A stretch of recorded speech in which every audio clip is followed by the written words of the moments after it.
त्यांची सुरुवात वाटचाल त्यांनी केलेली आहे. जवळजवळ आज 34 टर्म त्यांचे आमदारकीचे आहे. त्या ठिकाणी मोदी जरी थांबला तर तुम्हाला सांगतो मोदीचा देखील पराजय त्या ठिकाणी त्यांना मतदारसंघात असं त्यांचं काम आहे.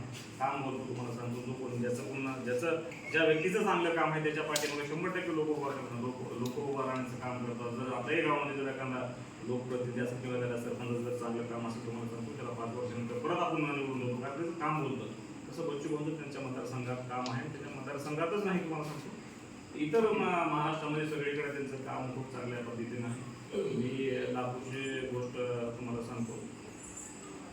माझ्या म्हणजे इलेक्शनच्या एक 2 महिन्या अगोदर लातूर तालुक्यामध्ये कुठलं तर गाव तुम्हाला समजून ते अनेक वर्षाच्या दिव्यांगांना पगारच नव्हती किंवा कोण त्यांच्याकडे लक्ष देत नव्हतं.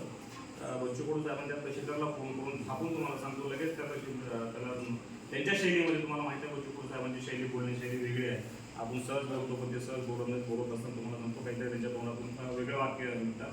त्या अधिकाऱ्याला त्यांनी बोलणं तात्काळ त्या अधिकारी त्या ठिकाणी पाठवलं. ते सर्व जे काही पंचनामा असेल ते पंचनामा सर्व डॉक्युमेंट घेतले आणि दुसऱ्या दिवशी तहसीलदार त्यांची पगार वगैरे चालू करण्याचं काम त्या ठिकाणी केलेलं आहे.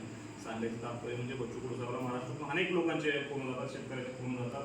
ज्या ज्या लोकांचे फोन जात असतील किंवा कोणाचा मॅसेज जरी जात असेल तर मॅसेजचं तुम्हाला सांगतो ते उत्तर देण्याचं काम बच्चू कडू साहेब करतात. आपण जर बघितलं आणि लातूर शहरात मी शहरामध्ये राहतोय. आमचे स्थानिक आमदार देखील फोन उचलत नाही किंवा आमदारचा ते देखील फोन उचलत नाही. तरी उचलला तर साहेब जास्त आहे फोन मी जास्त आहे थोड्या वेळ फोन करतो असं म्हणतात. पण एकमेव बच्चू कडू साहेब असा आहे की त्यांना कधीही तुम्ही आज रात्री फोन करा किंवा कुठल्या शेतकऱ्यांना फोन केला. आज बरेचसे लोक आपण फोन करतात त्यांना की भाऊ आमच्या गावामध्ये डीपी नाही, डीपी चालवला किंवा आणि काहीतरी समस्या त्यांना अधिकारी काम करत नाही. बच्चू कडू साहेबांचा अधिकाऱ्याचा नंबर त्यांच्या अधिकाऱ्याला घेऊन फोन करण्याचं काम आणि त्या लोकांना न्याय देण्याचं काम करतात. म्हणून मी आपल्याला सांगू इच्छितो एक चांगला व्यक्ती, एक निष्कलंक व्यक्ती बच्चू कडू साहेबांनी आपल्याला आपल्या मतदारसंघाला हनुमंत मानेगावजी धोंडे साहेबांच्या माध्यमातून दिलेला आहे.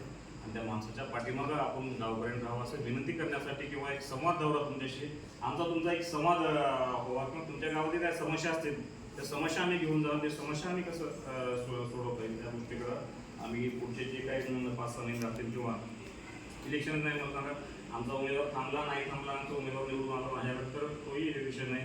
पण आम्ही लोकांची सेवा करण्यासाठी आपल्या मतदारसंघात उतरलेलो आहे आणि बिलकुल आमच्या हाताने सेवा घडावी मी अशी या ठिकाणी अपेक्षा व्यक्त करतो. आणि एवढ्या उशिरा देखील आपण ग्रामस्थ या ठिकाणी आमची 2 शब्द ऐकण्यासाठी आपण आला त्याबद्दल मी सरपंच अध्यक्ष सर्व गावकऱ्यांचे आभार व्यक्त करून माझे 2 शब्द संपवतो. धन्यवाद.